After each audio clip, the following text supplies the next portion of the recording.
Hello, I am so excited to get together for our weekly chat. I am Amy Ruggieri with the Ruggieri Group, a licensed financial guide, joined by my great friend Rachel Dursey with Effortless Budgeting. And we are here to talk about today the one thing that everybody has on their mind, and that's inflation, right? The rising costs of everything. We're all feeling it in many different areas. We're feeling it at the gas pump. We're feeling it at the grocery store. We're feeling it everywhere. And so we wanted to hop on today to have a little chat about what do we do? We can't avoid it. So what do we do about it? And so I'll go ahead and kick it off and I'll let Rachel introduce herself and we'll get going. Thanks, Rachel. Great. Yeah, thanks, Amy. So happy to be here. As Amy said, my name is Rachel Dorsey. I'm a financial wellness coach with Effortless Budgeting. I'm really excited to be here. So, we want to talk about inflation because it's such a big topic right now because we're in a very high inflation, but inflation's always there, right, Amy?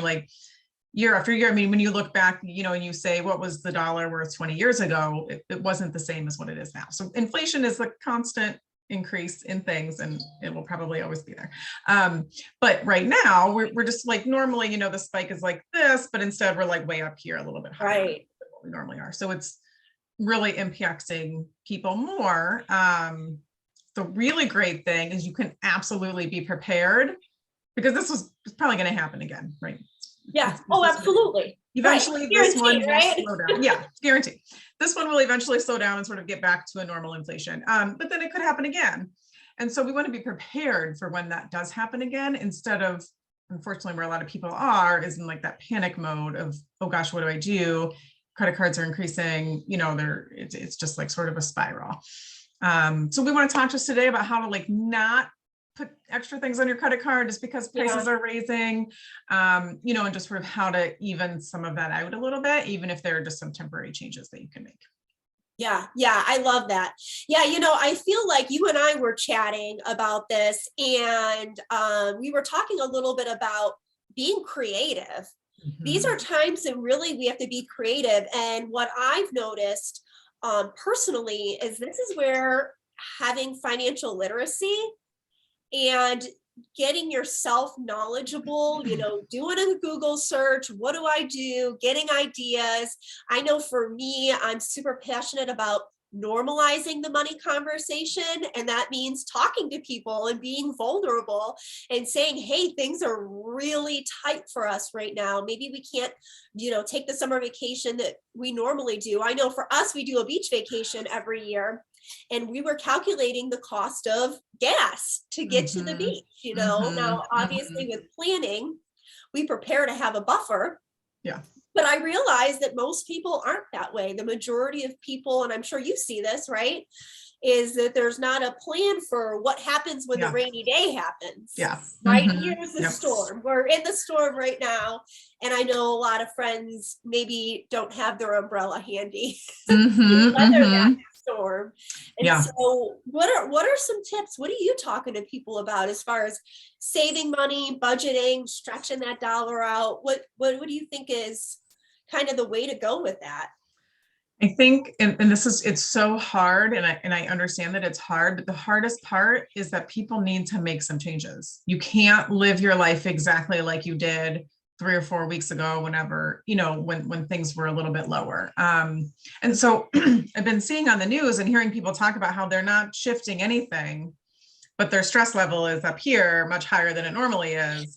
But I also see them not making any changes. So like you mentioned, people are maybe considering whether or not they should take a vacation this year. Well, unfortunately, I keep hearing that everyone's still doing it. They're still going to do it. They're not going to back down on it. They want to go, so they're going. And the fact of the matter is, if you've planned and you've saved and you have a good plan in place, great, do it. But when your stress level is up here because you feel like you can't afford milk, you've got to make some of those other sacrifices, and it doesn't have to be permanent. It can be very temporary, but honestly, 1 year of not going on that vacation, but reducing your stress level and finding fun things to do at home with your family could actually be more impactful than you going on that vacation. That's like hustle and bustle and everyone's running around trying to do stuff.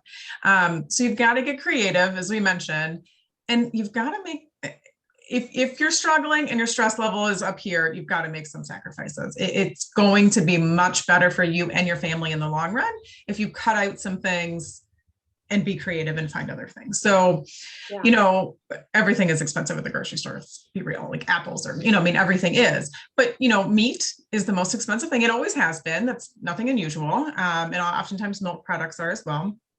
And so like, get together with your family, make it fun. Okay, what kind of vegetarian recipes can we come up with this week? You know, can you make a black bean soup? We love our black bean soup. It's so delicious. And maybe make, you know, bake some bread in the oven, you know, some just plain old bread, put a little butter on it, put it in the oven. Can we make, you know, we also have these things called red beans and rice. It's literally 2 cans of beans and some rice, and it makes 4 meals, like 2 for my boyfriend, you know, and I twice. And it's like a few dollars, and you know, so you have to be able to like put some of that into your daily or your weekly routine. It doesn't mean you can never eat meat again.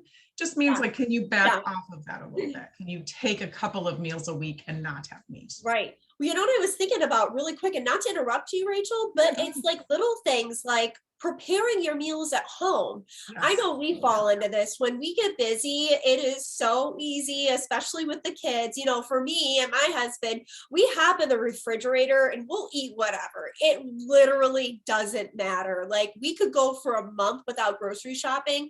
We'll find something to eat because that's how we were raised, right? For our kids, not so much. They would rather starve than be creative. And so what do? We run through McDonald's when we're busy. And summers are busy, right? I want a coffee. I'm a little tired as I'm out and about. I run through Starbucks. I mean, I don't run through Starbucks, but this is what people do, right? So I could buy a can of coffee, Folgers. You know, it's like not the greatest coffee, but for a period, right? I could sacrifice my taste buds, right, and spend $8 on 60 cups of coffee versus $8 on 2. Yes, right. And there's a lot. Short term. It's gonna take extra time at the grocery store. I'm not gonna lie to you. But the first time you go to the grocery store with that open mind, you'll find, okay, this is what I normally buy. What are some other alternatives? And there should be all in the same area, you know, and kind of maybe just go down one level to start with, you know, and see like, how is that? If it's fine, maybe try another level. And if that's disgusting, then I mean, I'm not suggesting you eat things that you hate, but you've got, there are other things that you can shift that is not going to make that much of a difference to your daily life, as far as like the taste or whatever, but the price could absolutely make a big difference. Yeah. And I know like for me, I love Pinterest. We eat a very crazy diet. Bobby's vegan. We've got a kid who's gluten-free, dairy-free. I'm gluten-free, dairy-free, soy-free. And so Pinterest has become a place where I go to for inspiration because that's completely different language. And I think for budget purposes, maybe we learn a new language when it comes to meal prep, grocery shopping, healthy stuff to have that I can carry in a little cooler on the go. That kind of thing. I know we were talking about vacations, doing something that's local. We were talking about we live in the beautiful city of Cleveland, you know, or around the beautiful city of Cleveland, and we haven't visited half the things that visitors would come. So do a staycation. Yeah, we have an amazing Metro Parks. I mean, our Metro Parks are like world renowned. Pick a spot you've never been to before and take a picnic. Go to a Metro Parks. Enjoy your day. It's summer almost, and the weather is really breaking and it's beautiful. So it's time to enjoy it. And that's free. I mean, it's literally you pack your lunch free, other than the drive to get there. But, you know, like limit it, like, you know, within a half an hour, and you can find a Metro Parks, I'm guarantee you, and have a beautiful day. And it's a new kind of fun.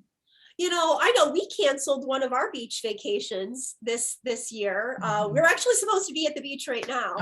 And I remember last week or a couple of weeks ago, Bobby called me and he said, I don't know. I'm having this pressing feeling that this year we got to cut one of them. Yeah. And, I'm like fighting back tears because this is my happy place. I'm like, oh my gosh, I'm going to break my kid's heart. They were expecting it. I didn't want to do it. But you know what, Rachel, I've got to say, on the back end of that, even though I was feeling that way in the moment, that moment passed. Yeah. We found other things, we readjusted, and you know what? In hindsight, it actually was a blessing that we didn't go, because some things have come up that I'm like, wow, if we would have went, we would have felt that pressure, that stress you were talking about. Gosh, it's like the disappointment is 0.2 seconds versus that pressure we could have put ourselves in. Would have lasted weeks, months. I don't know.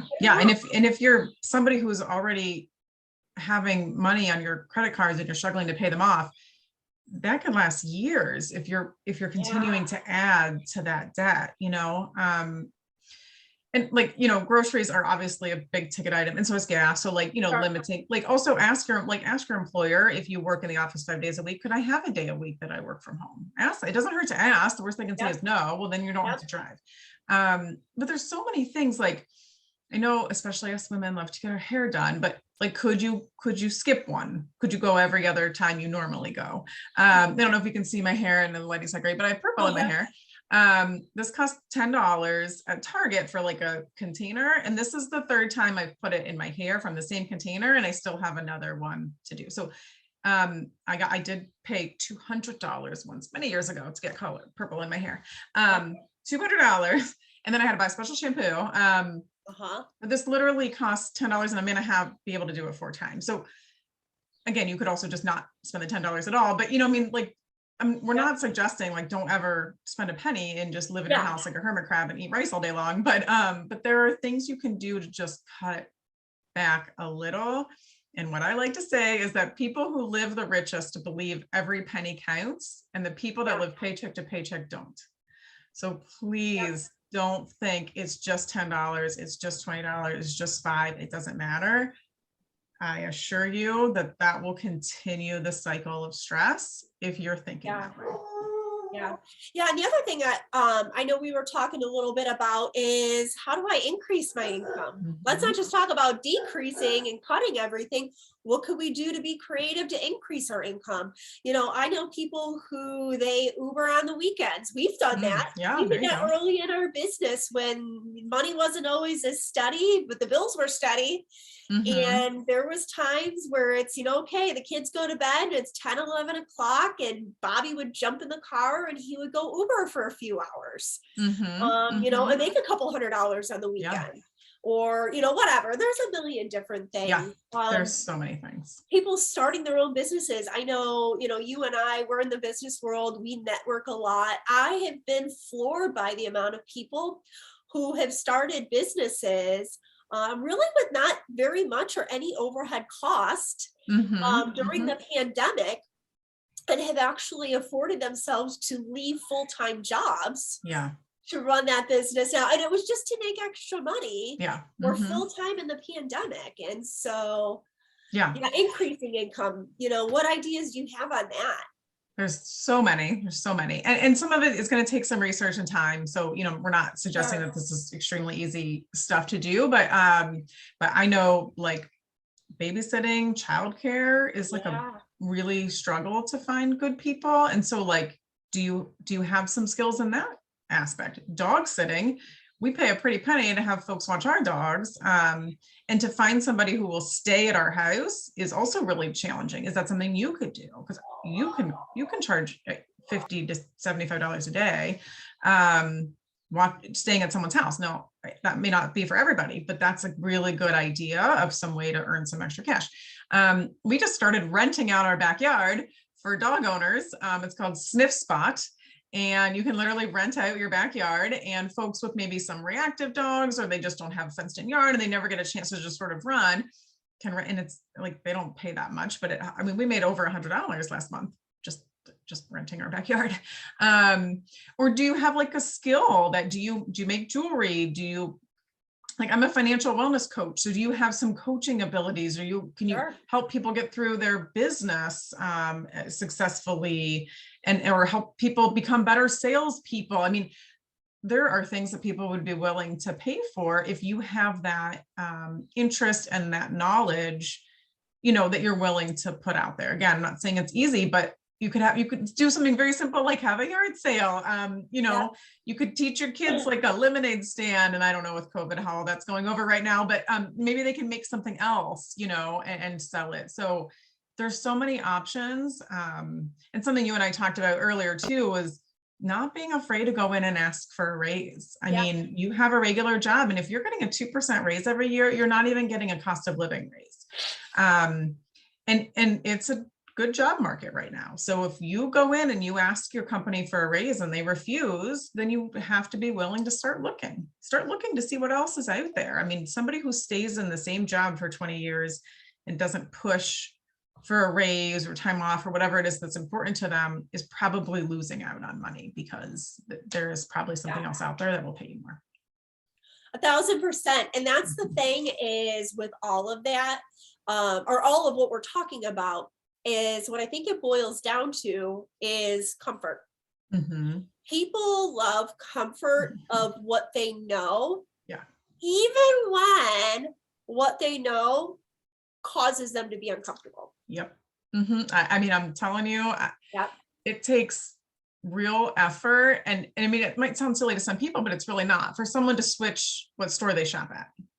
I mean, I have people, I don't know if folks outside of the Heinen's area will be listening in, but we have Heinen's here, which is a pretty expensive grocery store. It is very lovely inside. Everyone is very nice and friendly. It's beautiful. Is Walmart nice and friendly and beautiful? Not really, but some are, and I'm not saying they're all terrible, but it's not the same shopping experience, and I get it. Right. However, if you are struggling with debt, or you're just struggling to keep up with your bills right now because of inflation, now is the time to switch those things. You've got to take that, somehow switch it in your brain. And if you can't do that, then reach out to somebody like me, or talk to your friends and family about like what it is that's going on, because there's something going on that's not allowing you to make that shift. And it might, I'm just using that grocery store as an example because I personally know people that are struggling with that. Like, we started shopping at Walmart. I had we had some weird job changes and things happen last year, and we started shopping at Walmart. And when we got back to a place where we were feeling more comfortable, we never shifted back, because we realized how much money we were saving. Is it the most pleasant shopping experience? Not really, but we go in and we get out. I mean, it's, doesn't matter. Right. And we save significant amount of money, and we were shopping at Giant Eagle compared to Walmart. So, there's just, to me, those are not huge changes. It can feel huge, but it's not a huge change. So you've got to be able to kind of dig deep into why you're feeling like that. And you know what? Just try it. Walk into a Walmart, try the cheaper coffee, just do something and just push yourself to do like just one thing and see how you feel about it. Yeah. Chances are you're going to feel fine. Yeah. You know what, Rachel, I wanted to make a mention to this. I know this is something that we do personally. We do it yearly. And it's something that we encourage our clients to do.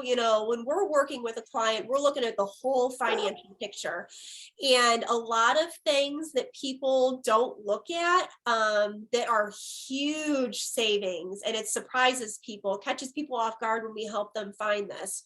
One is the cost of their life insurance. Mm-hmm. Your thing, right? Mm-hmm. But there's two types of life insurance. One is extremely costly. Mm-hmm. It sounds like it's great because it's got a ton of fun bells and whistles, but really the fun bells and whistles don't pay out to the person at all. They're a way for the life insurance company to make literally hundreds of dollars more per month on each client's policy. And it does absolutely nothing for the client. And the second thing that we do a lot is we shop auto and homeowners insurance. People love being loyal to their car insurance company. And here's the matter of fact. How often are you going to get in a car accident? Right. I've been in 3 in my whole life. Most of them were when I was 16 and 17, and I was terrible, but I haven't had one since. but Yeah. I pay this, and I'm not saying don't get adequate coverage. I am absolutely Right. not saying that, but I'm loyal to this company because I go, oh, they give me great service and whatever. Listen, you get an accident, they're an insurance company, they have to pay out. They Right. basically all work the same. And I have people who save 6, 7, 800. I've had $1,500 a year Yeah. where they were like, I was loyal to X, Y, and Z company because my mom and dad had them. And it's like, well, what are you loyal to? Well, and the fact is that look it. insurance company doesn't care about you. No, I'm sorry. They don't. no. They don't even know you. They have thousands and thousands of people just like you. Yes. Shopping utilities. We do that every year. I'm not married to my cell phone company. Oh yeah. We've got crappy old, I mean, this thing's busted and broken and whatever. It's an iPhone 9, 10. I don't know. I don't even know what version of iPhone that we're on right now. I don't either. But you know what I know? I could do everything that I need to do. Right. That the brand new iPhone does too, but who cares? It takes better pictures. It's got a bigger screen.